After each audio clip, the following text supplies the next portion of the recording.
Hi guys, this is your boy Alano be the billionaire, the biggest brand in Africa, and you all know that. So today I'm so excited because you know what?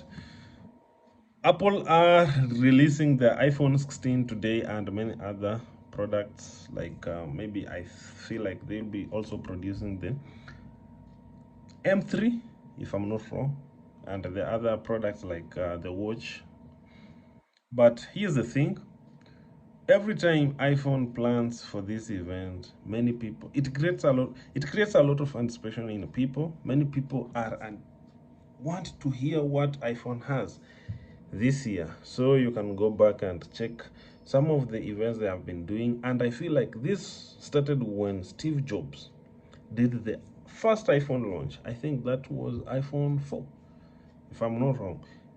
He had very, very great impressions to the people, and people really enjoyed that first release launch for iPhone 4, if I'm not wrong. Now it has been this for the last, I think, around 20 years. iPhone has been focusing on giving this product to the people and calling for at least people to get to see what they have, which product they have in the market, the new features they have in their products.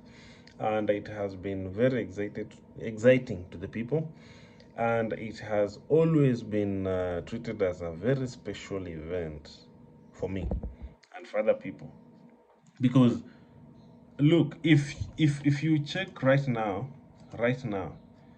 I'm trying to see, because I'm seeing people like 3,000 people are waiting to see what this product will have. And with that, it means people have a lot of expectations when it comes to this kind of launches. And in Africa, some of these products we are not the first hand users. Very few people will buy these phones the first time. The other people, we wait for refurb or XUK. Okay, not to judge people, but they are too expensive for African market. Let me be honest. Like in Kenya, I can't buy iPhone 16 at 200,000. I cannot. I can't. But maybe at the moment I can't, but in future I will, because I am the billionaire. So sometimes you set these goals with time. You don't rush yourself.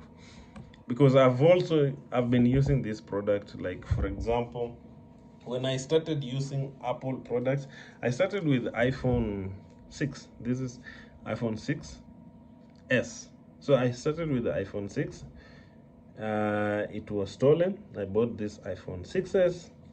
Then after this iPhone 6s, I went to iPhone 7.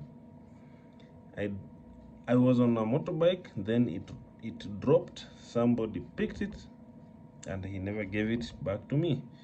So that's how I lost the iPhone 7. I have iPhone 8. This phone, I love it. It was a very great phone. And now I'm using iPhone 11. So I think I'll switch maybe soon to iPhone 12 or 13.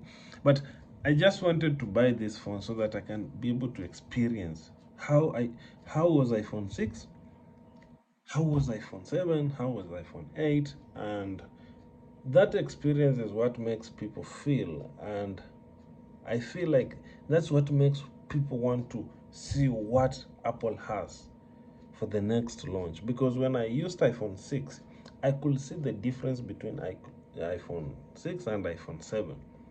I could see the difference between iPhone 7 and 8 in terms of camera, in terms of processing power, in terms of battery life, and many other great features. And for sure, for the last 5 years after every release, iPhone has now been working hard to improve their battery life capacity, because you all know all iPhone users will always have a power bank, or you can have two iPhones, but they will always have a power bank with them in their hands, pockets or somewhere, because these phones really they use a lot of battery, like energy. So because it has a lot of processing software processing at the back end So the but in fact, when you open the internet, then camera on iPhone, then you have a bad battery life. Your phone will go off immediately. So, but I'm happy from the release launches for iPhone 16, iPhone 14, iPhone 15, and I'm hoping now today iPhone 16 will now have the best battery life capacity, because they have been improving on that. They knew that was a big problem to the people, and they have been improving on that. And if that is done, then because many of the Android users will always tell you, my phone can go for 2 days without going off. So that was their bragging rights. But you know what? Once Apple solves that, no, the competition will be so high. But and you all know these guys got sued in Saudi for. I hope they are now making a charging port for all the universal charging port systems, so that somebody who has an Android cable can charge his iPhone with it, because that has also been an issue to iPhone users. So if you don't have the cable, that means you cannot use your iPhone when it goes off, and you're in a remote area and you never carried your charging cables, you'll be offline. So I don't know, but UK won that lawsuit. So I don't know if they will be doing only for UK iPhones or every other market, but we shall know. By today, we shall be having that information.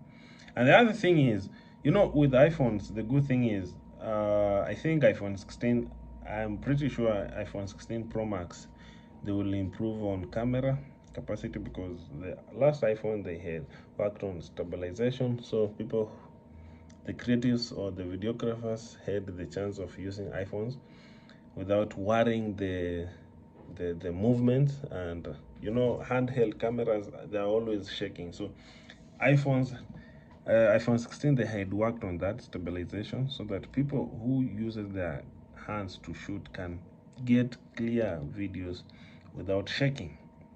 That was one of the features they were working on. And for me, I proposed, like, these guys, first they should bring back the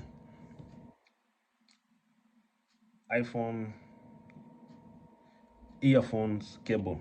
We miss those, because if we are still having charging system, why don't you guys bring back the the the the the, the iPhone with cables, the earphones with the cables? You should bring them back. The other thing I think I'm suggesting is, we have the Face ID, but they should also bring back the fingerprint.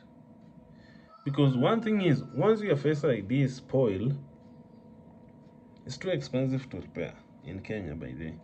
So I feel like they should add that other feature, the fingerprint, so that you can still use the two, either the Face ID or the fingerprint. Then the last option is the passcode. That should be the last option, as always. So those are some of the suggestions that I feel those should be brought back. But at the moment, we are just excited to see what they have in store for us, iPhone users. And if you're not an iPhone user, then you can listen to this event, because there are things that you need to learn, like the AI features. AI last year, 90% of the presentation had AI features incorporated. So we want to see what they have now done with it in iPhone 16. Then what else did they excite people with? I feel like I don't know, but those are some of the key things that I feel, if they're going to release this phone, they should also consider the next phone, because once you go on Apple, it's very hard to go back, especially on phones. For the laptops or the Mac or the Mac Pros or the what the iMacs. For me, I feel like I'm good with the Windows PC, because with the MacBooks or the Apple Macs, you are limited with a few things when it comes to softwares. They're so strict with softwares, and 90% of creatives in Africa, they don't buy softwares. Let me be honest, they're too expensive for us. So we don't buy softwares, and those restrictions are so bad when it comes to Macs. And the other thing is, the last time I checked, the Macs, I was unable to install the 3D Macs, Autodesk 3D Macs in Apple. So I had to partition my Mac into two. It had two OS systems, one for Mac Windows and the other one for iOS, which was so tedious for me. I couldn't handle the work effectively. So I opted to go back to Windows PC. So I don't know if they have considered that, but for me, I'm good. I'm happy using the iPhones, the pods, the watch, but for other jobs, for creatives, I'm not versatile with pros, the Mac, the MacBooks and the other pros. But for me, I'm excited for this event. Let's see what they have for us in store, and we shall be here to see. I have been your boy Alan Obi, the billionaire. Peace, guys.